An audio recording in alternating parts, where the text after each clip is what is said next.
Olá, amigos. Estamos iniciando o programa Esclarecimentos Oportunos.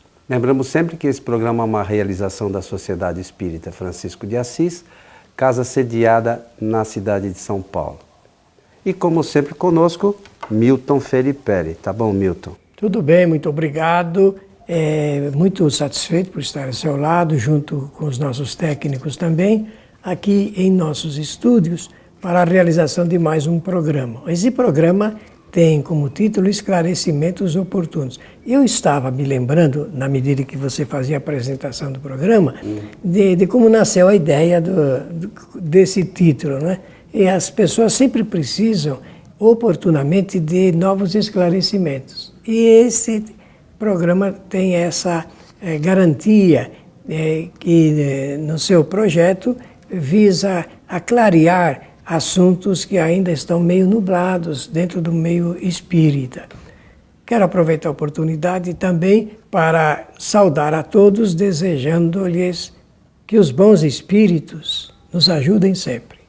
Ainda sobre a sua fala, a gente aqui não tem por objetivo falar nada de novo, na verdade.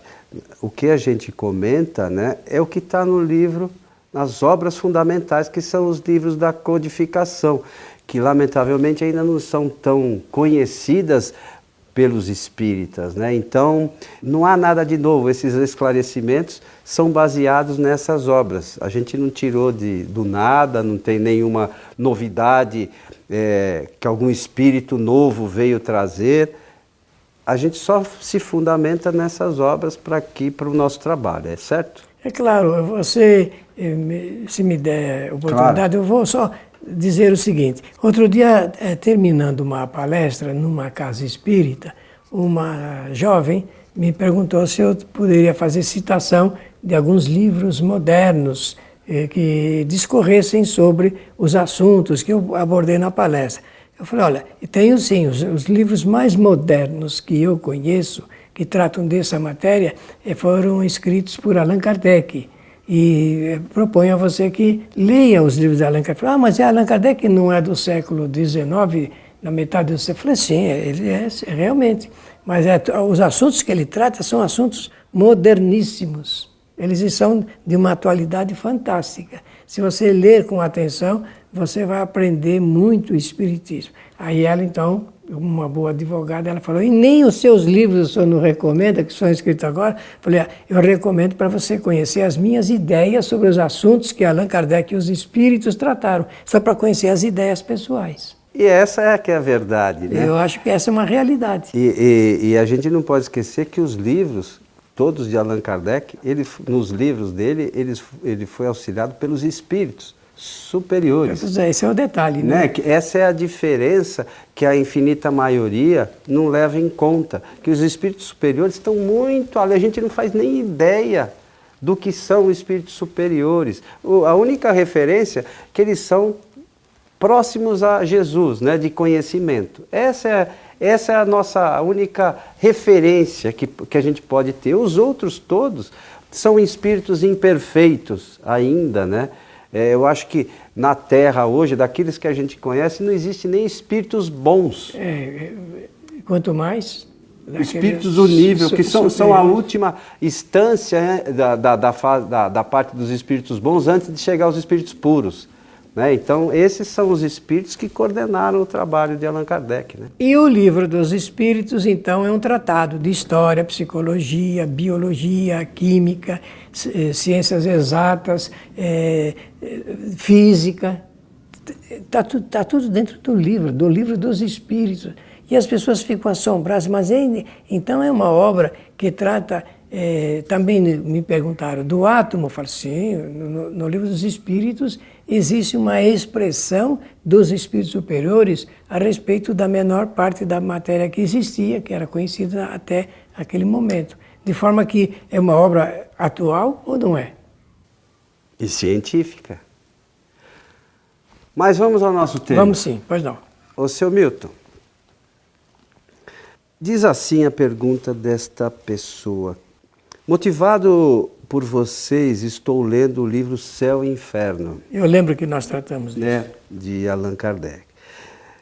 Gostaria que fizessem alguns comentários sobre o Código Penal da Vida Futura, do capítulo 7. E a pessoa aqui nos agradece, evidentemente. E nós agradecemos Também por ter pela encaminhado a essa questão que vai dar chance de nós conversarmos a respeito desse importante artigo, título, capítulo do livro O Céu e o Inferno. O Céu e o Inferno foi publicado em 1865. Allan Kardec, 3 anos depois, encerra essa fase, não é? Publicando em 1868 o livro A Gênese. Em 65, então, nós temos o Céu e o Inferno. Ele é dividido em 2 partes. A primeira, que trata do que podemos dizer da teologia espírita. Teologia, o estudo sobre a vida, Deus, não é? E a segunda parte é um livro em que Allan Kardec arrola na seleção que ele fez de depoimentos de espíritos. Tem 67 depoimentos importantes de espíritos que ele coloca na segunda parte.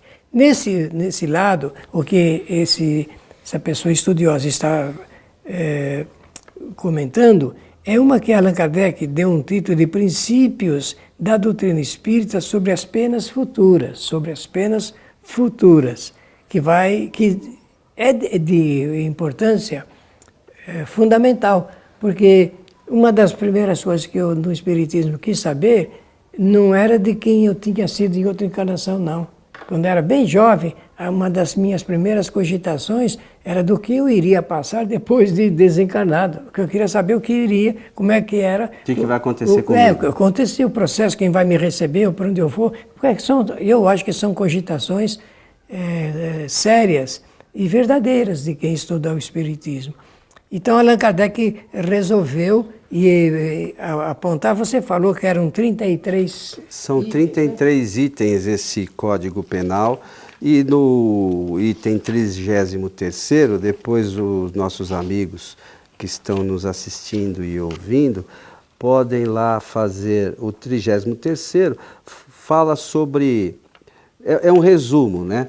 Mas são 33 itens. Muito bem. Então vejam bem, não daria para, neste programa, nós fazermos um estudo completo de tudo quanto Allan Kardec apresenta em cada item destes, porque todos são importantes. De forma que se a pessoa que estiver assistindo ou nos ouvindo for muito interessada, nós remetemos a pessoa para essa obra chamada O Céu e o Inferno, escrito e publicado por Allan Kardec, e dentro desse livro, então, tem esse estudo sobre o Código Penal da Vida Futura. Esse é um confronto de Allan Kardec, porque ele estava ali idealizando esse confronto em relação ao que se fala na Igreja Católica a respeito do grande tribunal que recepciona os espíritos, as almas, né, depois de desencarnados. No caso do Espiritismo, é totalmente diferente, como a gente vai perceber. É uma beleza realmente de estudo feito por Allan Kardec. A gente já falou algumas vezes aqui das leis naturais, né, ou leis divinas. Às vezes passa o Código Penal, parece um negócio assim meio grave, jurídico, né, meio jurídico, mas nada mais é do que a consequência das leis naturais. É simples assim. Então a gente só precisa... Se eu conheço as leis naturais, que nós já falamos aqui que as prioritárias são 5, né? Imortalidade, você que lembra evolução, reencarnação, livre-arbítrio e causa e efeito. Então, esse Código Penal exatamente meio que resume essas questões todas. É verdade. É simples assim. Então a gente já falou, causa e efeito. Bom, tudo que a gente faz tem consequência. Se a gente lê o Código Penal, a gente vai ver que tudo é consequência daquilo que o Espírito realizou. Então eu digo primeiramente o seguinte, não existe nenhum tribunal composto de espíritos ou de anjos para julgar o que uma pessoa fez ou deixou de fazer enquanto esteve aqui no mundo material. Não existe nenhum tribunal. Também não existe o julgamento feito diretamente por Deus. A coisa se dá de acordo com o que o Antônio Coelho Filho apresentou agora, de acordo com as obras de Deus, as leis divinas. Então esse é o segundo ponto. Então não há tribunal constituído de espíritos ou de anjos ou de outras almas para julgar as pessoas, a não ser um único tribunal, que é o tribunal da consciência do espírito. E isso, para aquele espírito culpado, não pode haver coisa pior, né? Não pode haver coisa pior. Imagine você que nos assiste, que nos ouve, quando você comete algum erro com relação a alguém. A hora que você se dá conta do equívoco, como é que você se sente? É simples assim. Esse é o Código Penal, né? Porque aí a gente toma consciência, puxa, eu não devia ter feito aquilo, eu posso prejudicar a pessoa nisso, naquilo, e é isso que acontece. Aí entra no meio disso tudo, nós vamos fazer algum comentário aqui, mas eu estou só fazendo uma avant-première aqui. E no meio disso tudo existe a lei chamada causa e efeito. É isso aí. A causa e efeito. Evidentemente, o causador terá que recolher os efeitos do que ele mesmo causou. Isso é natural, pertence à naturalidade das leis divinas, não é? Então, não é de se surpreender. Só que, quando a gente observa alguém passando por um grau de dificuldade extremada, mesmo, a gente não pensa no que ele fez, só pensa naquilo que ele está recolhendo. E é preciso que a gente observe que não seria possível recolher sem antes ter plantado. Porque a colheita vem sempre depois. Então nós somos os causadores. Nós somos os causadores, iniciadores de um processo, seja no individual ou no coletivo, porque existe a lei de causalidade, ela funciona tanto para uma pessoa, um indivíduo, um espírito, como para uma grande coletividade. As coletividades também recolhem efeitos de causas que anteriormente produziram. Aí a gente não se dá conta muito disso. Nem né? percebe isso. Nem percebe. Então, às vezes, a gente fica nessa roda viva, né, da vida, buscando trabalho, coisas materiais e tal, e a gente não percebe que, às vezes, está atropelando pessoas. Por outro lado, a gente não percebe também, ou não se dá conta, que aquilo que a gente, vamos chamar aqui, entre aspas, sofre, é decorrência dos nossos equívocos do passado. Então, ninguém tem problema porque Deus quis. Não há essa supervisão dessa maneira. Sabe? Então, a gente precisa, na doutrina espírita, buscar o conhecimento, o fazer o uso da razão. Se a gente, lá no primeiro livro que o Milton citou aqui, que é o livro dos Espíritos, está lá, na pergunta 258, tem lá a escolha das provas. Nós, como espíritos, escolhemos as provas. E, na verdade, nós escolhemos as expiações também, porque a gente escolheu, né? Usando o nosso livre-arbítrio, a gente escolheu uma situação que vai gerar um efeito. Criou uma causa, né? Nós somos causadores e essas causas todas geram efeitos. Então, é disso que trata esse Código Penal. Mas é bom que eu lembrar o que o Milton falou, não tem ninguém que vai ficar apontando o dedo ali e falar, você fez isso. Não. É a nossa consciência, né? Nossos sofrimentos na vida futura são morais. Porque vem desde mais de 30 mil anos atrás, essa não é ideia, essa educação religiosa e também, por consequência, espiritual para as coletividades, como a chinesa, por exemplo, eu estou falando desse tempo, que depois de desencarnado, o indivíduo, o espírito, ele é levado para a frente daquele Deus, porque eram muitos os deuses, aquele Deus que vai julgar o que a pessoa fez durante todo o ano. Ora, um ano.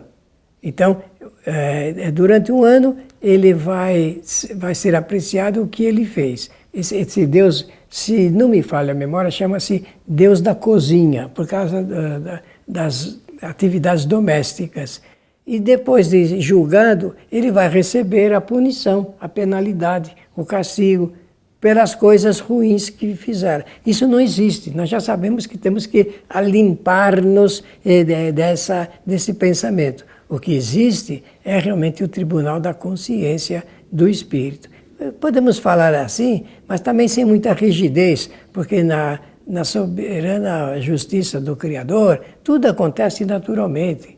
As oportunidades, quando nós cometemos um erro, também nós vamos ter oportunidade de refletir, repensar, de sentir, se for o caso, remorso por ter feito as coisas, e vai chegar o momento então que se abre uma porta chamada reparação. Essa é a questão fundamental que acho que boa parte das pessoas não se dão conta, da reparação. Olha, porque o perdão é tudo. Não é só isso. A gente tem que reparar um erro. Como a gente está falando do livro Céu e Inferno, para quem quiser ter uma ideia do que é a reparação, tem diversos, mas eu lembro sempre da história do Antônio B., aquele que é enterrado vivo, que explica bem. E essas histórias do livro Céu e Inferno não são historinhas inventadas. Né? Não, são documentos, são depoimentos de espíritos que passaram por essas situações. Então, para quem quer ver essa história da reparação, como é que o espírito trabalha isso dentro dele, leia essa historinha lá. É só entrar, para facilitar a vida, quem não tem o livro, entra lá no site do ipeak.net, que é lá do nosso amigo Cosme Massa, e escreve Antônio B., enterrado vivo. E leia o relato desse espírito, a situação, que ele como encarnado não teve problema nenhum. E o que acontece depois também. Acontece depois. Então, está dentro desse Código Penal a situação que nós todos, esse espírito, e nós todos vivenciamos, né, meu? Vamos passar por isso não é só para os outros. Nós somos também espíritos e fazemos parte disso, né? O detalhe que eu deixei por quase último aqui, que vou fazer o comentário, é este. Vejam bem, nós já conhecemos, quando a gente lê esta obra, isso aqui é um trabalho sério, feito por um espírito de uma justeza de pensamento invulgar, chamado Allan Kardec, e serve como uma espécie de aviso. Eu quase que usei a expressão, mas não saiu, advertência. Saiu agora.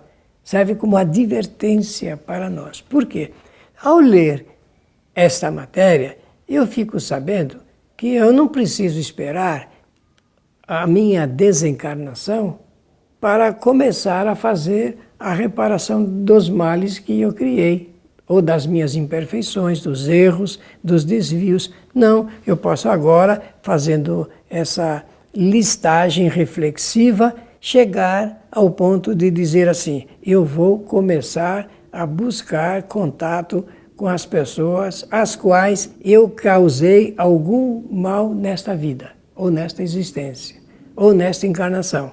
E com o pensamento, usando a palavra do Coelho, trabalhar isto de uma maneira que seja possível uma aproximação a fim de minimizar os desgostos, as tragédias, a inoportunidade que nós causamos para as pessoas, o mal que a gente causa para as pessoas.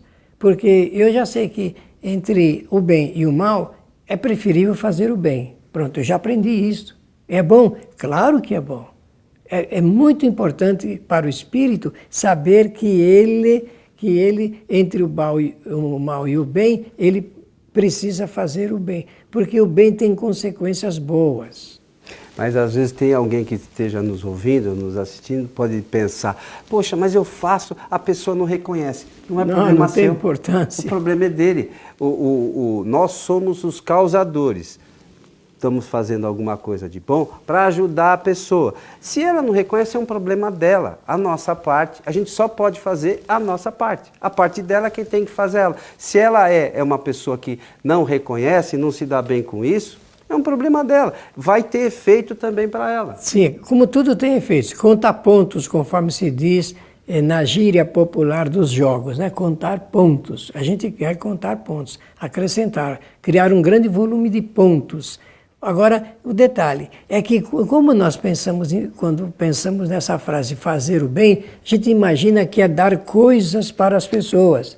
Que é dar coisas que a pessoa precisa, se é de roupa, se é de alimento, se é de medicamento, se é de abrigo. Nós imaginamos que dando coisas para as pessoas, nós já estamos criando uma riqueza de ordem espiritual. Meus amigos, oferecer coisas das quais as pessoas precisam, isso é uma obrigação social. Jesus aponta para o outro lado deste assunto, ligado com a verdadeira caridade, quando nós vivenciamos a paciência, a tolerância e a indulgência. Eu falei 3, podem procurar no Novo Testamento as vezes que Jesus tocou nesse assunto da paciência, da tolerância e da indulgência, que são pontos, degraus da verdadeira caridade. Só uma coisa simples, às vezes, que na casa espírita se faz. Se distribui cesta básica, sabe-se da necessidade de muitas pessoas. E isso é importante hoje, dada a condição geral do nosso país.